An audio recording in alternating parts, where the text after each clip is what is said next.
অহাকালি 5 ফেব্ৰুৱাৰী তাৰিখে আমাৰ বিশ্ব মহাবীৰ চিলাৰায় দিৱস সংগতি ৰাখি আজি আমি 555তম জ্যেষ্ঠ ভাতৃ মহাৰাজ নৰনাৰায়ণ দিৱসৰ জন্ম জয়ন্তী দিৱস আমি পালন কৰি আহিছোঁ।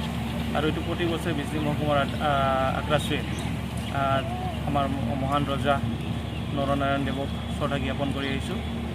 আৰু আমি দুদিনীয়া কাৰ্যসূচী অহাকালি আমাৰ চিলাৰায় দিৱস আৰু চিলাৰায় দিৱসক আমি সকলো ৰাইজৰ সহায় সহযোগিতা কামনা কৰিছোঁ। কেএলৰ যিটো দীৰ্ঘদিনীয়া দাবী তথা কোচ ৰাজবংশীৰ দীৰ্ঘদিনীয়া দাবী এই সংক্ৰান্তত কি হয় আজি চাওক কেএলৰ জীৱন সিংহ ডাঙৰীয়া পথ ত্যাগ কৰি তেওঁ গণতন্ত্ৰক বিশ্বাস কৰি মূলগতিলৈ মানে অসমলৈ অহা বুলি আমি খবৰ প্ৰচাৰ মাধ্যমৰ দ্বাৰা খবৰ পাইছোঁ। যদি সেইটো কথা সঁচা হয় আমি তেওঁলোকক যি পথ ত্যাগ কৰিছিল তেওঁলোকক আমি ৱেলকাম জনাইছোঁ।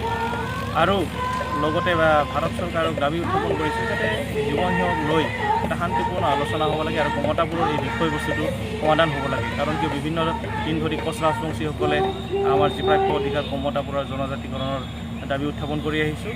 আৰু লগতে যিসকল মধ্যস্থতাকাৰী আছে নাইবা যোগাযোগকাৰী আছে তেওঁলোককো মই অনুৰোধ জনাব বিচাৰিছোঁ যে তেওঁলোকে যাতে পলিটিকেল মাৰ্ডাৰ হ'ব নালাগে, তেওঁলোকেও খুব মানে চিন্তা চৰ্চা কৰি যাতে এই ক্ষেত্ৰত আগবাঢ়ি যায় তাকে মই বিজলী মহকুমাৰ আগ্ৰাসু তৰফৰ পৰা মই তেওঁলোকক আহ্বান জনাইছোঁ।